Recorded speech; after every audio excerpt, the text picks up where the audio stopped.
Shalom, selamat pagi Bapak Ibu, selamat bertemu kembali. Mari di pagi hari ini kita kembali bersama-sama datang kepada Tuhan untuk kita berbakti, beribadah, dan kita bersama-sama pagi hari ini hendak menaikkan syukur. Baik Bapak Ibu, sebelum kita mengangkat pujian yang pertama, kita mau bersama-sama terlebih dahulu datang di dalam doa. Mari kita musatikan hati kita berdoa. Bapa di surga, pagi hari ini kami kembali datang kepada Tuhan. Kami berterima kasih karena di pagi hari ini Tuhan kami kembali boleh ada sebagaimana kami ada dalam keadaan yang baik. Kami tahu Tuhan ini karena semua kebaikan dan anugerah Tuhan dalam hidup kami. Tiba saatnya di pagi hari ini Tuhan kami bersama-sama datang untuk beribadah, untuk kami bersama-sama datang memuji dan meninggikan nama Tuhan. Kami mau Tuhan kuasa urapan Tuhan hadir di pagi hari ini. Kami merindukan bahwa Tuhan hadir di tengah-tengah kami di dalam ibadah di pagi hari ini Tuhan. Kami mau serahkan untuk kebaktian di pagi hari ini, dari awal, pertengahan hingga selesainya, Tuhan yang menolong dan Tuhan yang memimpin. Terima kasih Bapa di surga, di dalam berkat nama Tuhan Yesus Kristus, kami sudah berdoa dan mengucapkan syukur. Amin. Baik, Bapak Ibu, kita mau angkat pujian kita yang pertama. Kita mau katakan bahwa besar mulia kasih-Mu Tuhan.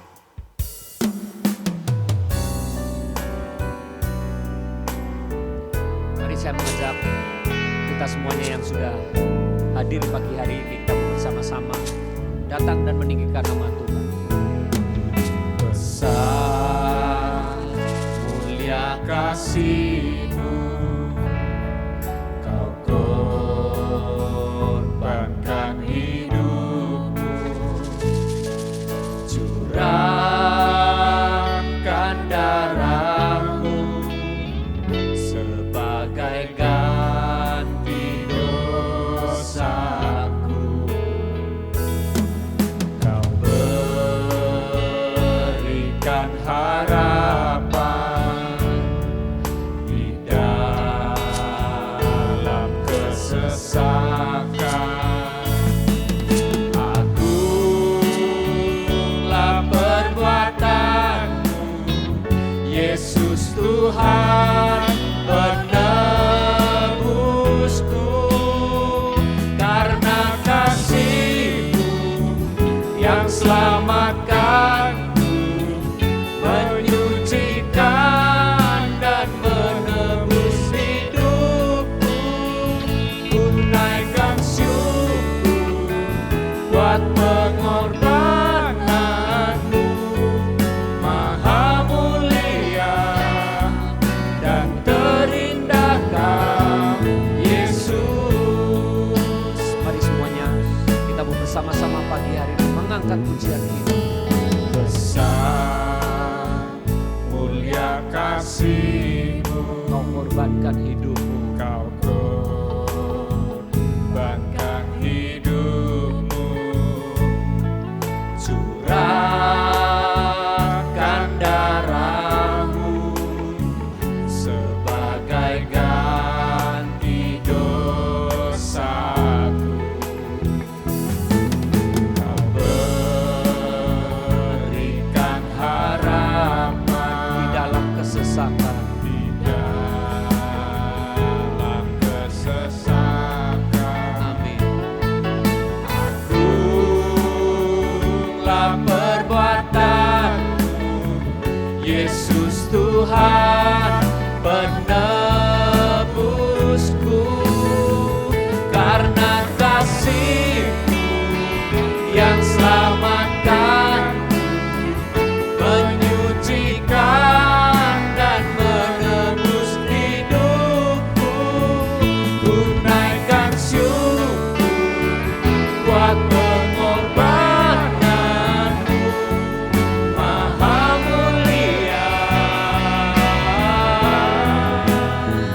Karena kasih-Mu yang selamatkanku, menyucikan dan menebus hidupku. Ku naikkan syukur buat pengorbanan-Mu,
yang layak.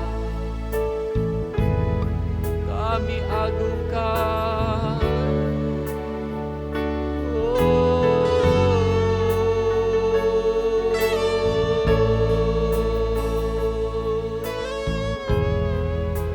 Terima kasih Tuhan.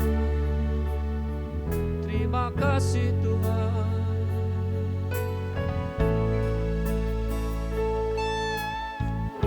Biar di pagi hari ini Tuhan kami mau terus membawa pujian yang terbaik.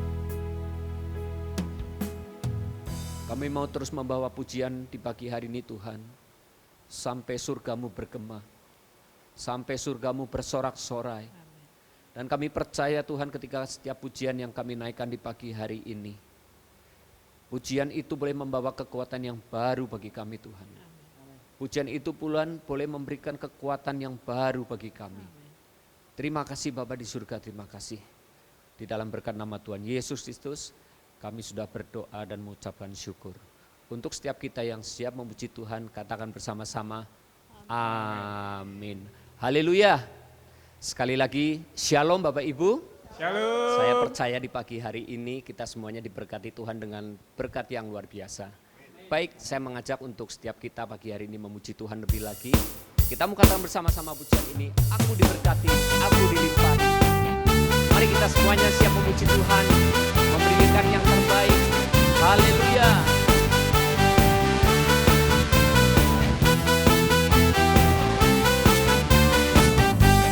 Kasih setiamu nyata bagiku, Hikmat kebajikan, hikmat kebajikan tersedia bagiku. Sebab Allah sanggup limpahkan segalanya, dan anugerahnya sangat besar bagiku. Mari bersama-sama. Aku diberkati, aku dilimpahi, karena Allah sanggup untuk menyediakan. Aku diberkati, aku dilimpahi, atas sempurna anugerah Tuhan bagiku. Mari bersama-sama lebih lagi. Kita mau ngangkat pujian ini. Haleluya.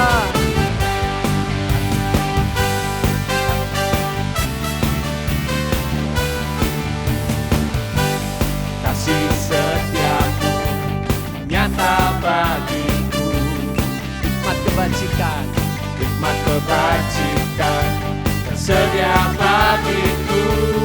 sebab Allah sanggup, Sebab Allah sanggup limpahkan segalanya, dan anugerahnya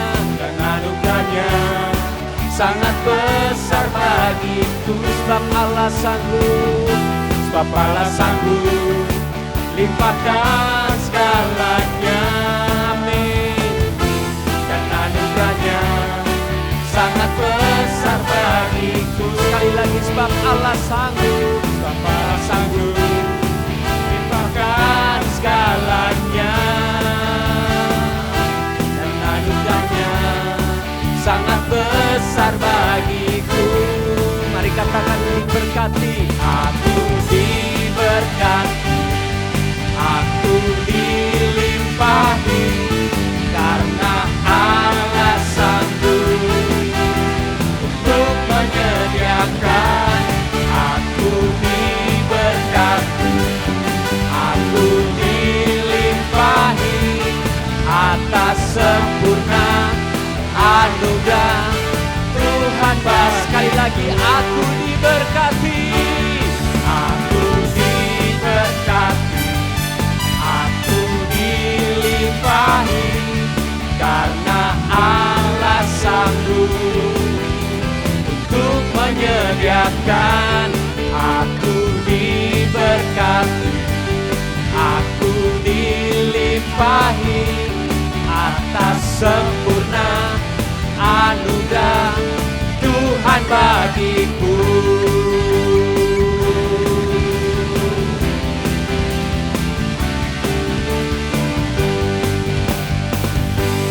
Haleluya. Bisa berikan sorak-sorai yang meriah buat Tuhan kita sekali lagi. Haleluya. Puji Tuhan, Bapak Ibu, saya percaya di pagi hari ini kita semuanya merindukan untuk diberkati dengan kebenaran firman Tuhan. Baik kita mau mempersiapkan hati kita, pikiran kita di hadapan Tuhan pagi hari ini. Biarlah tangan Tuhan yang ajaib itu memberikan kekuatan yang baru untuk kita semuanya. Ya, kalau hari-hari ini Bapak, Ibu, Saudara dan saya punya pergumulan, apapun pergumulan kita, tapi kita tetap percaya bahwa di dalam kelemahan kuasa Tuhan itu nyata atas hidup kita masing-masing. Kita mau angkat pujian ini bersama-sama. Haleluya.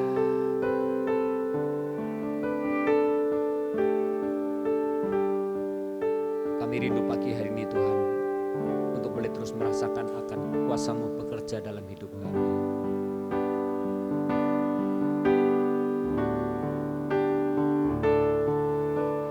Kuasa-Mu nyata di dalam kelemahanku, kekuatanku menopang seluruh hidupku. Dari mana datang pertolonganku? Hanya Yesus pertolonganku. Kuasa-Mu nyata di dalam kelemahanku, kekuatan-Mu menopang seluruh hidupku. Dari mana datang pertolonganku? Hanya Yesus pertolonganku. Engkaulah sumber kekuatan hatiku, tempat persembunyianku. Engkau penolong di saat susahku, tempat perlindunganku. Kau menara dan perisai di hidupku. Mari sekali lagi bersama-sama, buat kita yang merindukan jamahan Tuhan, angkat pujian ini. Kuasa-Mu nyata di dalam kelemahanku, kekuatan-Mu menopang seluruh hidupku. Dari mana datang pertolonganku? Hanya Yesus pertolonganku. Engkaulah sumber, amin, kekuatan hatiku, tempat persembunyianku. Engkau penolong di saat susahku, tempat perlindunganku. Kau menara dan perisai di hidupku. Engkaulah sumber, Engkaulah sumber kekuatan hatiku. Mari angkat hatimu di hadapan Tuhan pagi hari ini. Naikkan permohonanmu. Engkau menolong, amin, di saat susahku, tempat perlindunganku. Kau menara dan perisai di hidupku.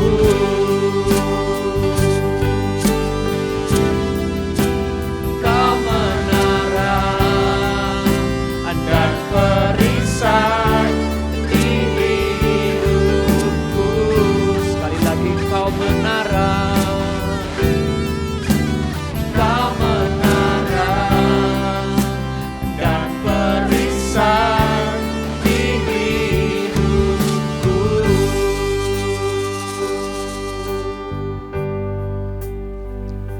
menjadi kekuatan kami Tuhan. Bahwa Tuhan adalah menara, bahwa Tuhan adalah pertolongan di dalam hidup kami. Demikian halnya di pagi hari ini Tuhan, kami mau membuka hati di hadapan-Mu. Kami rindu hati kami boleh ditaburi dengan kebenaran-Mu Tuhan.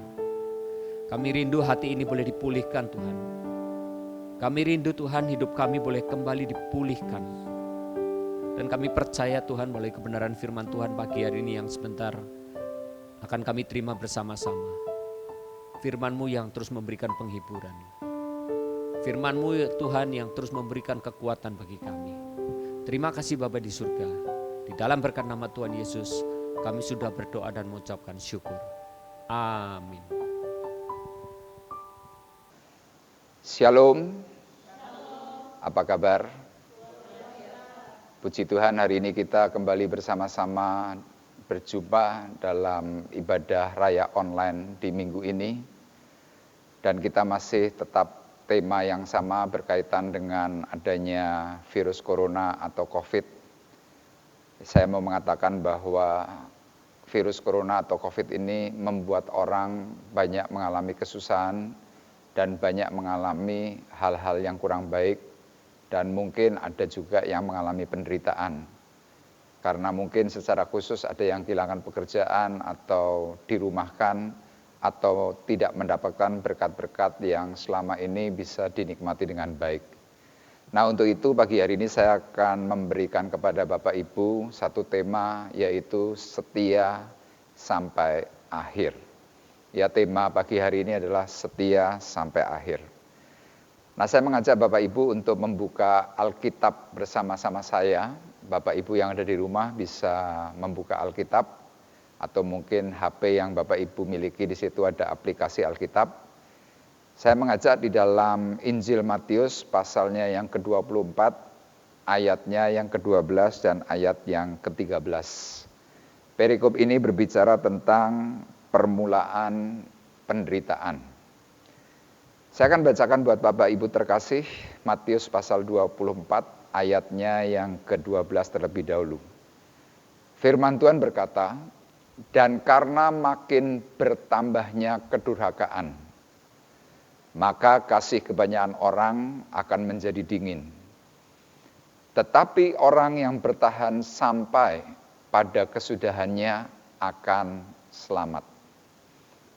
Nah, Bapak Ibu, ayat ini ditulis oleh Rasul Tuhan Yesus Kristus, yaitu Matius, menceritakan bagaimana hari itu Tuhan Yesus memberikan perkataan nubuat bahwa nanti suatu hari kelak, Tuhan mengatakan hari itu 2000 tahun yang lalu, bahwa akan ada yang namanya penderitaan.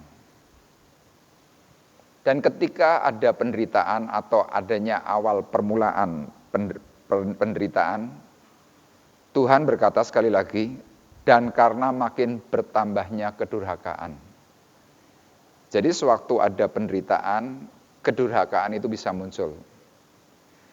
Nah, ketika kedurhakaan muncul, firman Tuhan mencatat, maka kasih kebanyakan orang akan menjadi dingin.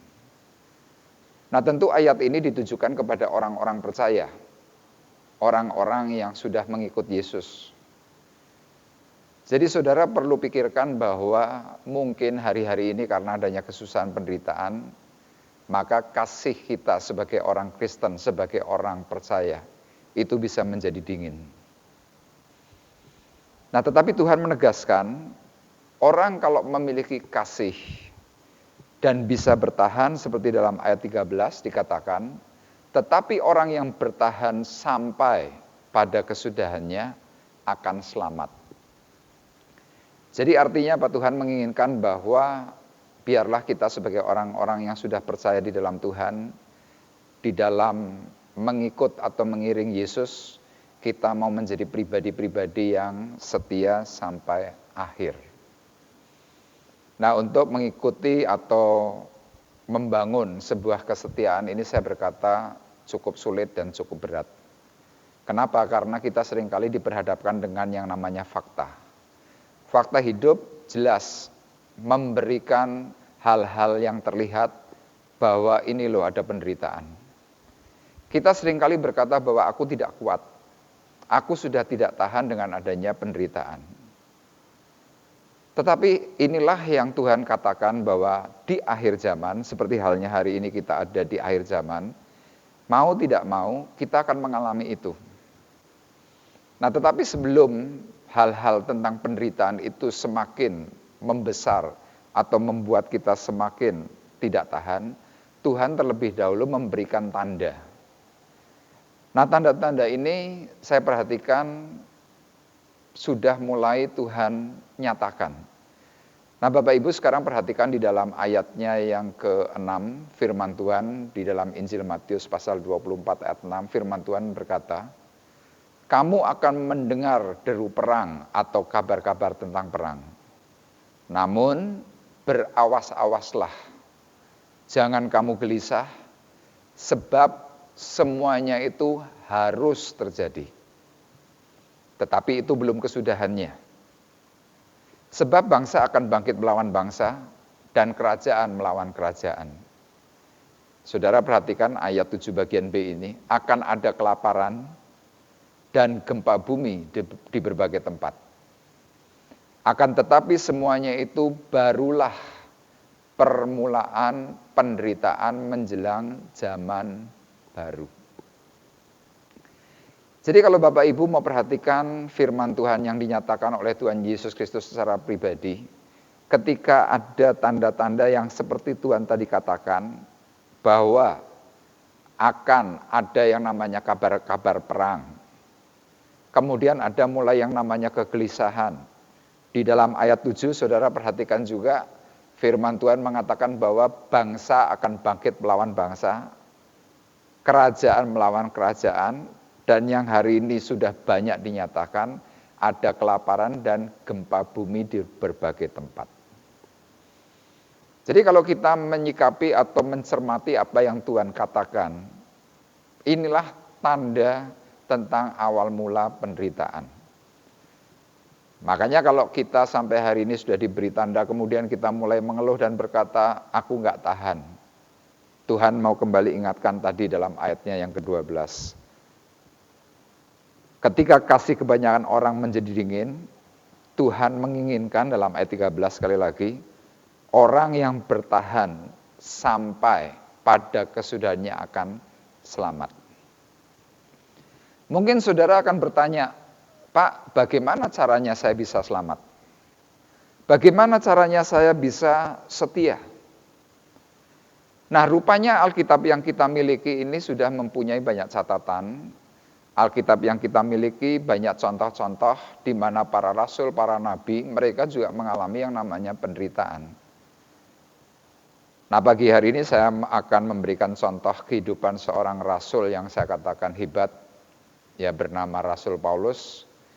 Saya mengajak Bapak Ibu untuk mengeksposisi di dalam surat Rasul Paulus dalam 2 Korintus 4, ayatnya yang ke-1 sampai dengan ayat yang ke-18. Tetapi saya akan bacakan buat Bapak Ibu ayat 16 sampai dengan ayatnya yang ke-18. 2 Korintus pasalnya yang keempat, ayat 16 sampai dengan ayat yang ke-18. Ya, judul perikop ini adalah jangan tawar hati juga waktu menghadapi maut. Nah, saudara perhatikan perkataan Rasul Paulus, ya rasul yang penuh dengan penderitaan tetapi dia bisa setia. Dan setianya itu sampai akhir.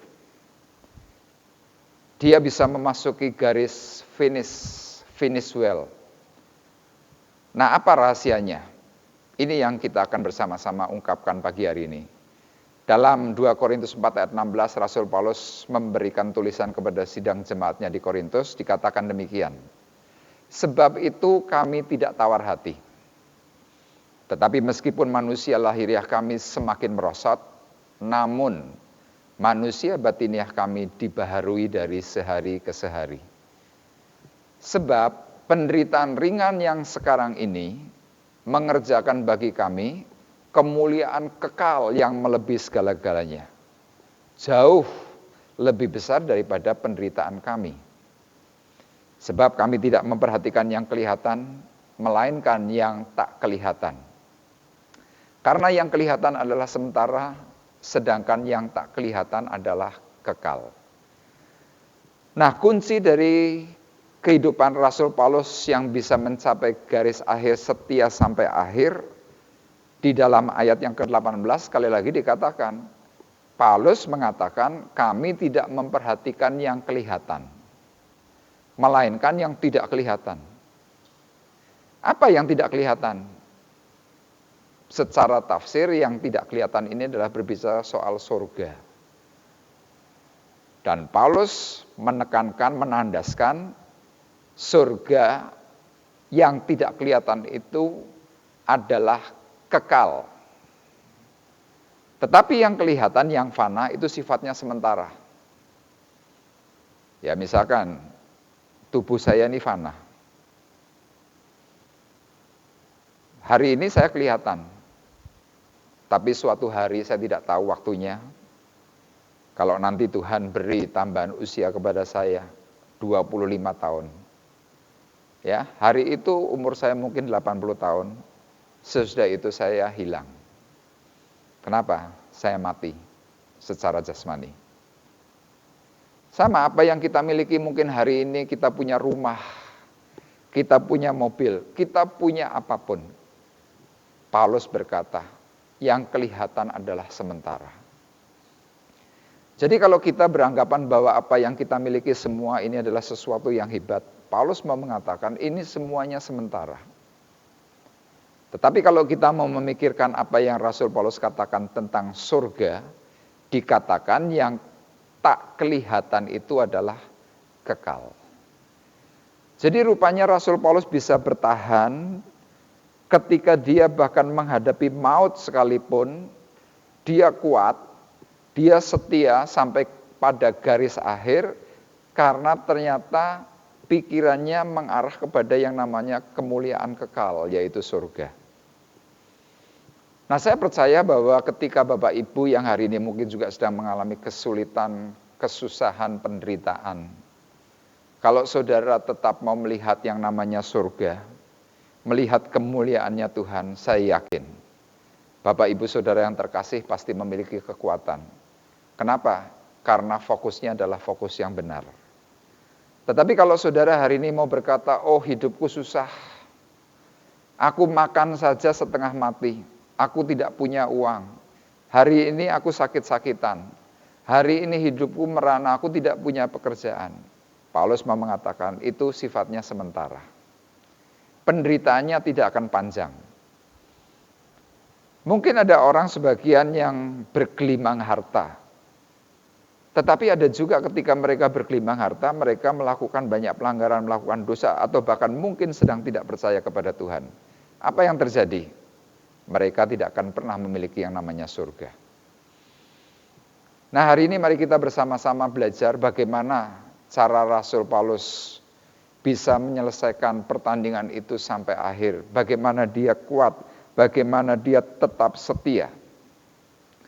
Nah, sekarang kita akan bersama-sama mulai eksposisi dari ayat yang pertama dalam 2 Korintus pasal 4. Judul perikop daripada 2 Korintus 4 ayat 1 di sini adalah harta rohani dalam bejana tanah liat.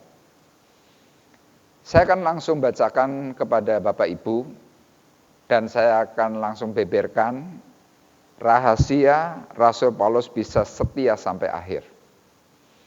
Nah, yang pertama, kenapa Paulus bisa setia sampai akhir? Karena Rasul Paulus menghormati anugerah Allah. Sekali lagi, kenapa Rasul Paulus bisa setia sampai akhir? Ya, karena dia menghormati anugerah Allah. Dalam ayat 1 Bapak Ibu perhatikan, 2 Korintus 4. Oleh kemurahan Allah, kami telah menerima pelayanan ini.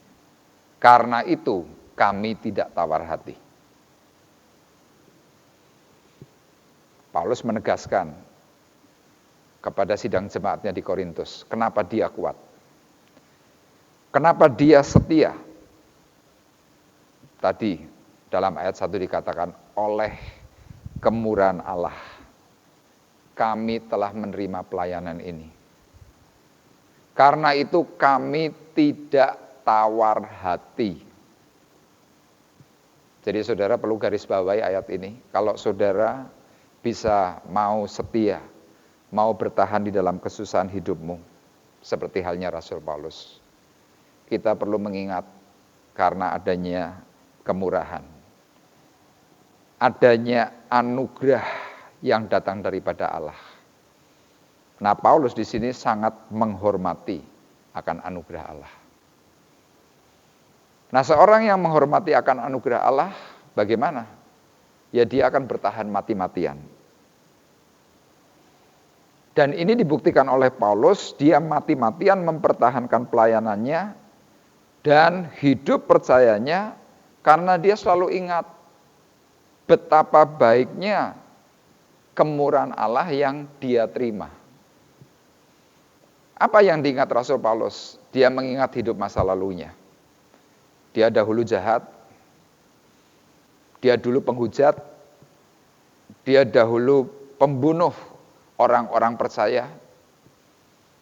Tetapi ketika suatu hari Yesus datang menghampiri dirinya, Yesus hanya memberikan sebuah pertanyaan kepada Rasul Paulus.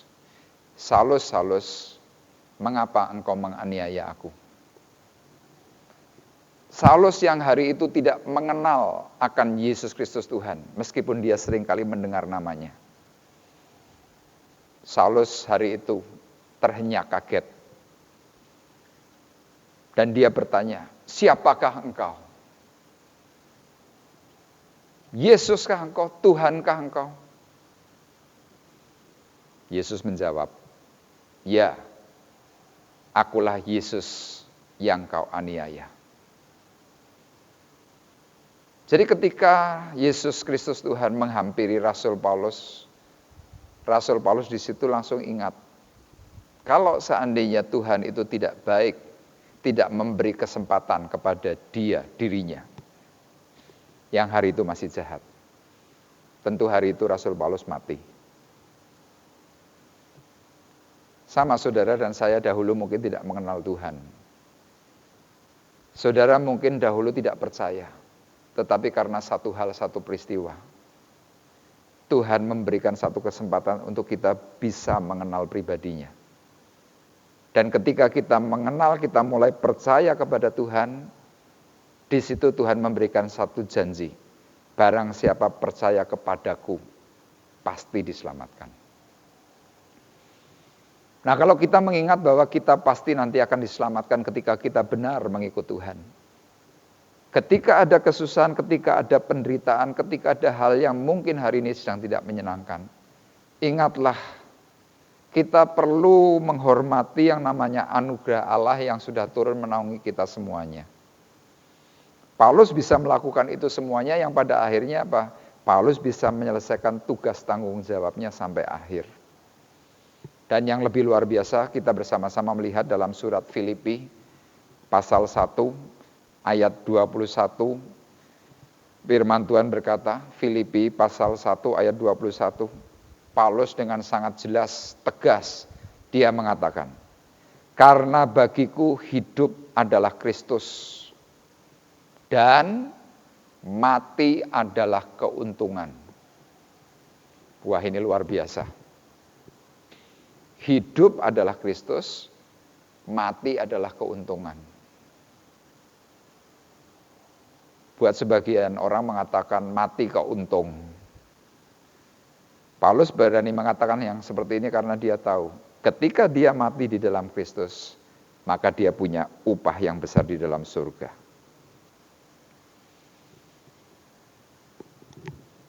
Nah, di dalam ayat yang ke-22, Paulus berkata, tetapi jika aku harus hidup di dunia ini, itu berarti bagiku bekerja memberi buah.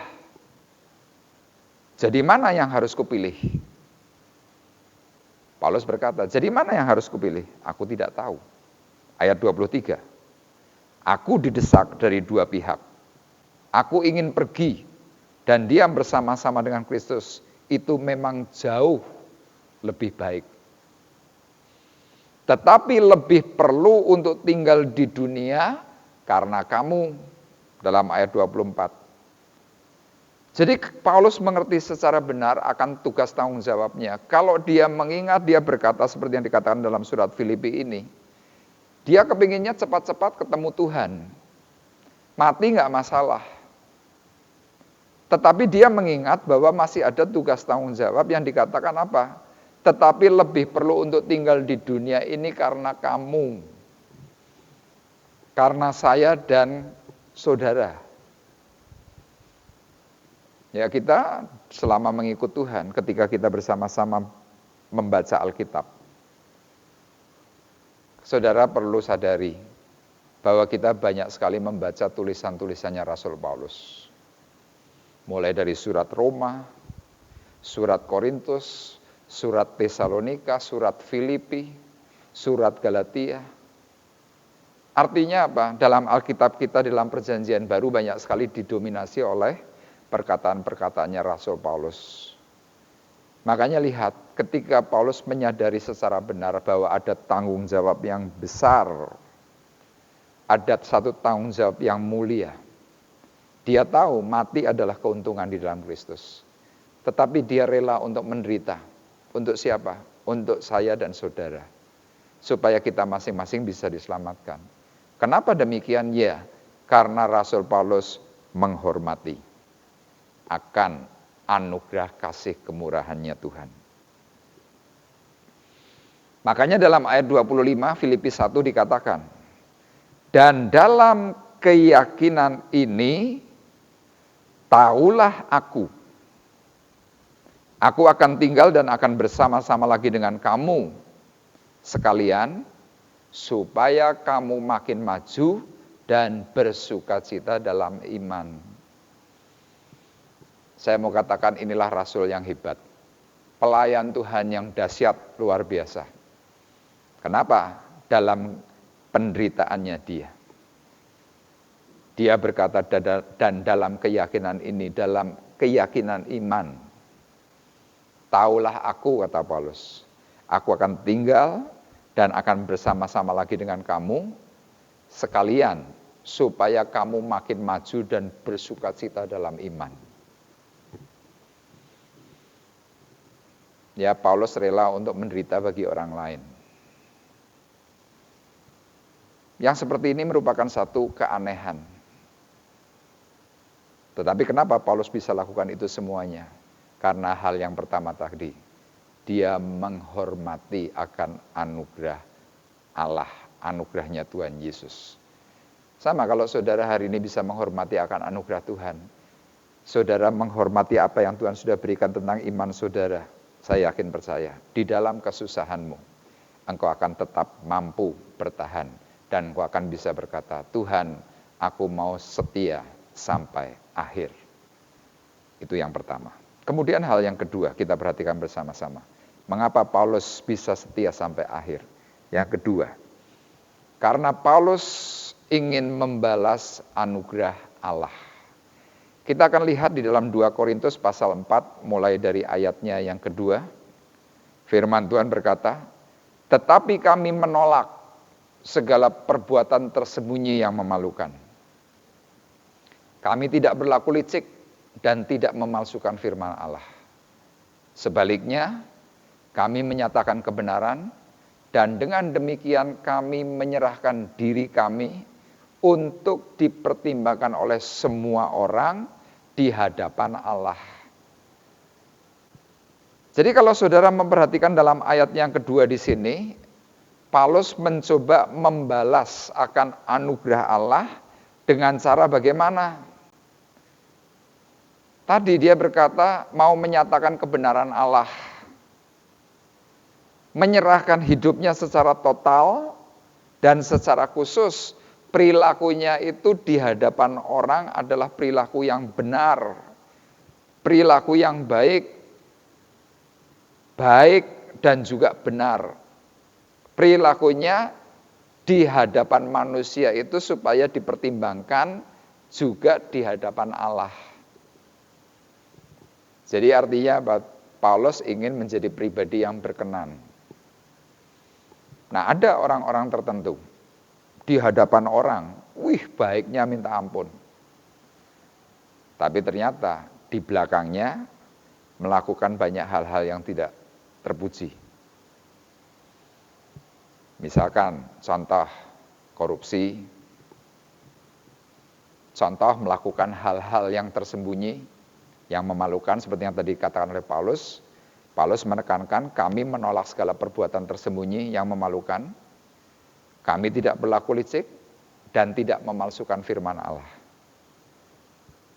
Jadi Paulus yang ingin membalas akan anugerah Allah, dia melakukan secara total cara hidup yang benar di hadapan Tuhan. Jadi bukan hanya di hadapan manusia, tetapi di hadapan Tuhan. Nah, caranya bagaimana? Di hadapan manusia dan di hadapan Tuhan, Paulus melakukan hal untuk membalas kebaikan Tuhan. Tadi di dalam ayat 2 bagian B dikatakan sekali lagi. Sebaliknya kami menyatakan kebenaran. Jadi yang dia berikan itu adalah kebenaran, bukan kebaikan. Saudara perlu bedakan hal baik dan hal benar. Hal baik belum tentu benar. Tapi hal benar itu pasti baik. Paulus mencoba tunjukkan itu kepada semua orang. Sekali lagi saya bacakan kepada Bapak Ibu. Sebaliknya kami menyatakan kebenaran, dan dengan demikian kami menyerahkan diri kami untuk dipertimbangkan oleh semua orang di hadapan Allah. Jadi bukan hanya di hadapan manusia dia baik, tetapi dia mencoba menunjukkan itu di hadapan Allah. Nah, saudara juga perhatikan alasan Paulus kenapa dia melakukan itu. Ayat yang kelima, saudara perhatikan. Sebab bukan diri kami yang kami beritakan, tetapi Yesus Kristus sebagai Tuhan, dan diri kami sebagai hamba-Mu karena kehendak Yesus. Jadi cara Paulus untuk menyatakan kebenaran Allah bagaimana? Dia tidak memuji dirinya.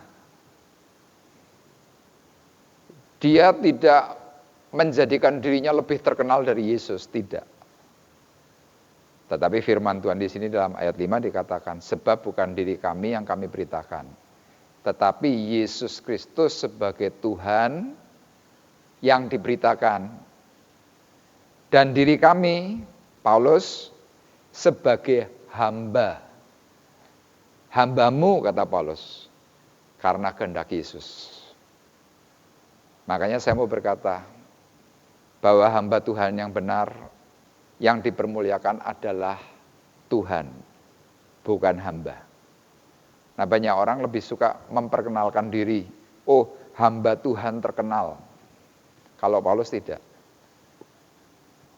Paulus terlebih suka Yesus Kristus Tuhan itu terkenal, tetapi dirinya tersembunyi.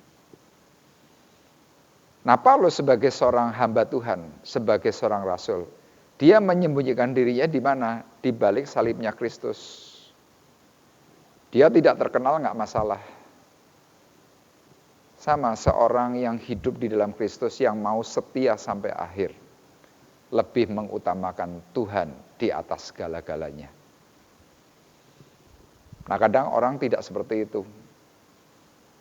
Ada orang-orang tertentu lebih mengutamakan kepentingan pribadi daripada kepentingannya Tuhan. Bahkan ketika mungkin ada tugas-tugas mulia dari gereja, dari Tuhan Yesus. Lebih mengutamakan yang fana daripada mempersiapkan untuk kerajaan Tuhan Yesus Kristus. Makanya kalau kita bersama-sama mau menjadi satu pribadi setia, seperti halnya Rasul Paulus, dia ingin membalas kebaikan akan anugerah yang Tuhan pernah lakukan. Makanya di dalam penderitaan, Paulus menyatakan di dalam ayatnya yang ke-6, firman Tuhan berkata, sebab Allah yang telah berfirman, dari dalam gelap akan terbit terang. Ia juga yang membuat terangnya bercahaya di dalam hati kita.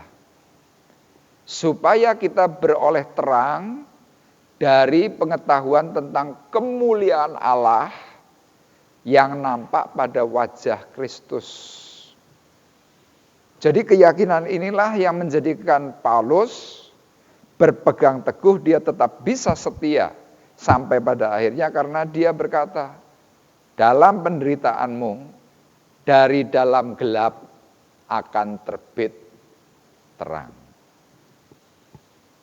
Ya kalau Bapak Ibu mungkin tahu ada pahlawan nasional, dia memakai satu kata-kata seperti yang dikatakan oleh Rasul Paulus. Dikatakan apa? Habis gelap, terbitlah terang.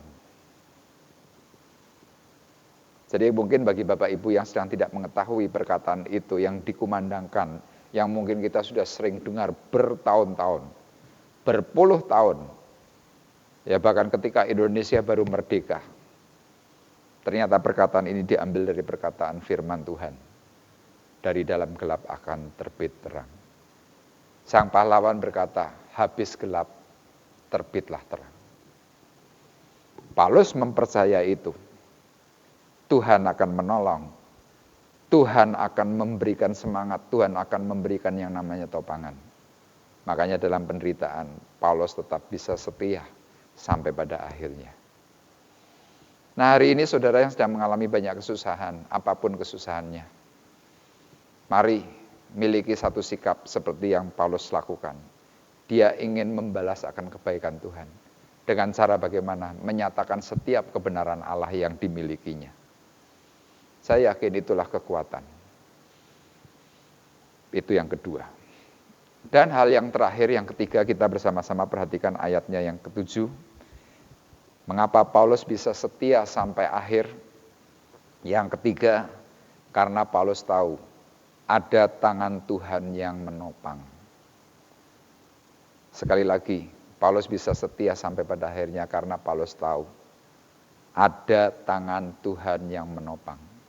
Kalau saudara yakin bahwa mengerti ada tangan Tuhan yang menopang hidupmu, saudara pasti kuat.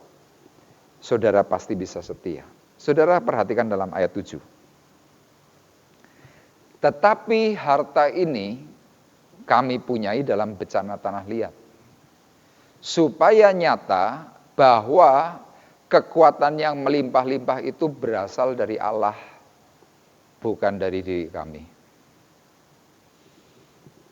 Paulus sekali lagi berkata, harta ini kami punyai dalam bencana tanah liat. Jadi Paulus mengibaratkan tubuhnya ini adalah cuma seperti bejana. Harta ini kami punya dalam bejana tanah liat. Ya memang kita sebagai manusia hidup ini terbuat dari tanah. Suatu hari nanti kita akan kembali lagi menjadi tanah. Nah Paulus mengatakan bahwa dia kuat dalam penderitaan. Karena kekuatan yang melimpah-limpah itu berasal dari Allah. Bukan dari dirinya Paulus. Sama kalau kita memahami bahwa, oh hidupku karena Tuhan. Oh aku hari ini masih bisa punya nafas. Oh hari ini aku masih bisa makan. Meskipun mungkin lauknya tidak terlalu mewah. Tapi masih bisa makan.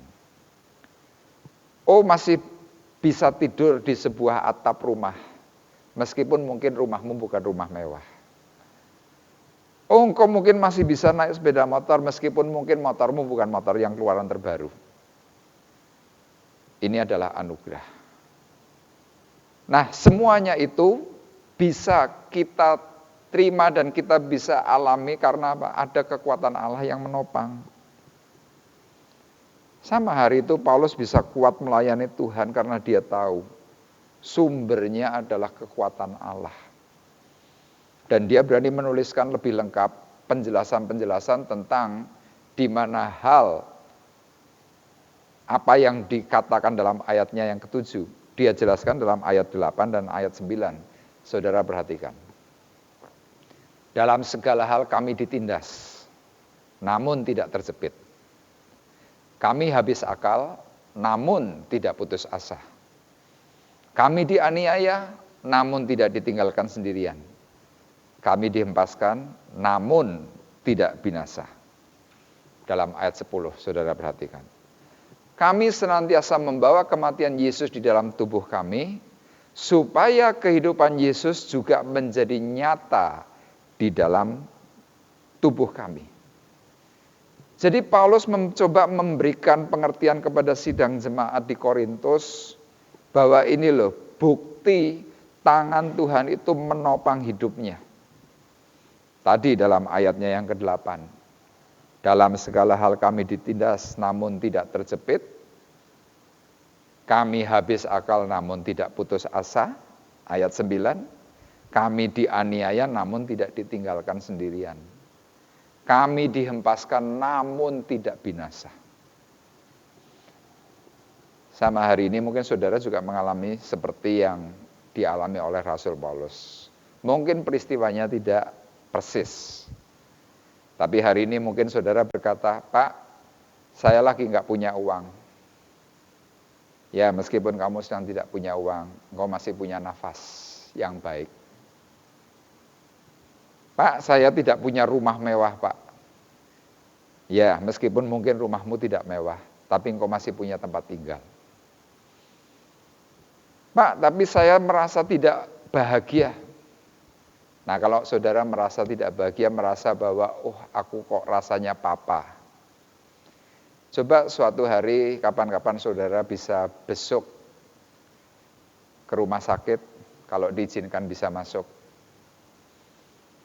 Coba dilihat ke ruangan yang namanya ICU. Di ruang ICU itu ada banyak sekali orang yang sedang terkapar. Mereka bisa bernafas, ya, tetapi dibantu dengan ventilator. Ketika saya besuk, ketika saya melihat orang-orang yang sedang terkapar karena sakit, di situ saya melihat mereka untuk bernafas, satu kali tarikan nafas mereka harus bayar mahal. Untuk beberapa tarikan nafas mereka harus bayar mahal. Tetapi hari ini mungkin kita sedang tidak mempunyai seperti tadi yang saya sebutkan. Tidak terlalu kaya, uang tidak banyak, tetapi engkau masih punya nafas hidup. Itu gratis. Makanya Paulus memahami hal ini. Dia mengerti bahwa ada tangan Tuhan yang menopang. Dikatakan kembali dalam ayat 7, tetapi harta ini kami punyai dalam bejana tanah liat, supaya nyata bahwa kekuatan yang berlimpah-limpah itu berasal dari Allah. Paulus mencoba kembali mengungkapkan, hidupku, hidupmu yang ada dalam bejana tanah liat, harta yang di dalam tanah liat, itu adalah karena kekuatan yang berlimpah-limpah dari Allah. Waktu saudara bisa menyadari hal ini, inilah kekuatan tangan kasih Tuhan yang menopang. Kalau saudara mau ingat itu semuanya, kalau saudara ingin sampai pada akhirnya, contohlah kehidupan Rasul Paulus. Seperti yang tadi saya katakan, hal yang pertama, Paulus menghormati anugerah Allah, maka dia bisa kuat. Yang kedua, Paulus ingin membalas anugerah yang Allah berikan, maka dia bisa kuat. Dan yang terakhir, ketika Paulus sadar bahwa ada tangan Tuhan yang menopang, maka dia pun bisa kuat. Sama, saudara akan memiliki kekuatan baru, memiliki sesuatu yang luar biasa sampai pada akhirnya ketika saudara mau melakukan seperti apa yang Rasul Paulus kerjakan. Rasul Paulus bisa, dia sebagai manusia biasa. Sama, saudara sebagai manusia biasa, saya yakin saudara pun pasti bisa. Kiranya firman Tuhan pagi hari ini memberkati kita semuanya. Kita akan bersama-sama berdoa. Dan saya mengundang Bapak Ibu untuk bersama-sama bangkit berdiri. Kita akan tundukkan kepala kita masing-masing, kita akan berdoa. Bapa di surga, kami percaya Engkau adalah Tuhan kami yang baik. Engkau membeberkan banyak rahasia di dalam kehidupan kami. Melalui setiap berkat-berkatan firman yang Tuhan sudah ajarkan, yang dituliskan dan diperkatakan oleh Engkau Yesus Kristus Tuhan secara pribadi. Tuhan, Engkau juga memberikan contoh atas kehidupan Rasul Paulus. Biarlah itu boleh menjadi sebuah catatan yang baik bagi kami semuanya. Sehingga ketika kami lemah, hari ini kami boleh memiliki kekuatan baru. Ketika kami takut, kami boleh bangkit bersama Yesus. Ketika kami tidak berdaya, Tuhan memberikan topangan. Karena seperti perkataan firman-Mu Tuhan, Paulus berkata, karena kami tahu bahwa Ia Allah Bapa yang di surga, yang telah membangkitkan Tuhan Yesus, akan membangkitkan kami juga bersama-sama dengan Yesus. Dan Ia menghadapkan kami bersama-sama dengan kamu kepada dirinya. Biarlah Tuhan itu boleh terjadi atas kami semuanya.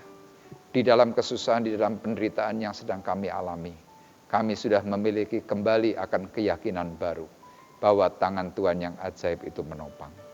Untuk itu Tuhan kami berdoa untuk sidang jemaat-Mu yang hari ini sedang mengalami kelemahan, Tuhan kiranya tolong. Yang mengalami sakit, Tuhan juga beri kesembuhan. Yang mengalami kekurangan, Tuhan berkati dengan kelimpahan. Hamba-Mu berdoa Tuhan supaya Engkau cukupkan akan kehidupan rumah tangga mereka masing-masing. Tuhan cukupkan akan ekonomi, akan keuangan. Sehingga mereka tetap Tuhan boleh memuji mempermuliakan nama-Mu. Bahkan melalui setiap keuangan yang mereka miliki, mereka boleh mempersembahkan yang terbaik untuk rumah Tuhan. Kami percaya apa yang mereka lakukan Tuhan akan balaskan dengan cara Tuhan yang ajaib. Kami terus berdoa Tuhan untuk bangsa dan negara Indonesia, untuk pimpinan, untuk presiden, untuk wakil presiden, Tuhan untuk para menteri, Tuhan untuk para gubernur, untuk para bupati, untuk para camat, lurah, RT, RW di seluruh Indonesia. Tuhan berkati, sehingga mereka juga memiliki kekuatan yang sama. Tuhan berkati setiap rumah sakit yang menangani akan virus ini. Tuhan juga tolong untuk para tim dokter, para perawat, untuk mereka boleh bekerja secara maksimal, dan pagar kemuliaan Tuhan menopang mereka semuanya. Terima kasih Bapa di surga, dan tiba saatnya kami akan berpisah. Kami mohon akan berkat serta penyertaan daripada Tuhan. Sidang jemaat Tuhan terkasih, marilah kita bersama-sama mengangkat hati, mengangkat tangan kita di hadapan Tuhan. Terimalah berkat damai sejahtera Allah Bapa di surga. Terimalah kasih karunia Tuhan Yesus Kristus di dalam persekutuan Roh Kudus. Tuhan memberkati kita semuanya. Mulai dari pagi hari ini sampai Maranatha, Tuhan Yesus datang yang kedua kali. Dalam nama Yesus Tuhan kami sudah berdoa dan mengucapkan syukur kami. Dan kita semua yang diberkati oleh Tuhan bersama-sama berkata, amin. Puji Tuhan, ibadah raya online pagi hari ini sudah selesai. Kiranya berkat damai sejahtera Allah Bapa di surga menaungi kita semuanya. Shalom, Tuhan memberkati. Amin. Kau Tuhan hasrat, hatiku ku rindu menyembah-Mu. Yesus, Yesus, Kau berarti bagiku. Oh Yesus, Yesus, Kau segalanya.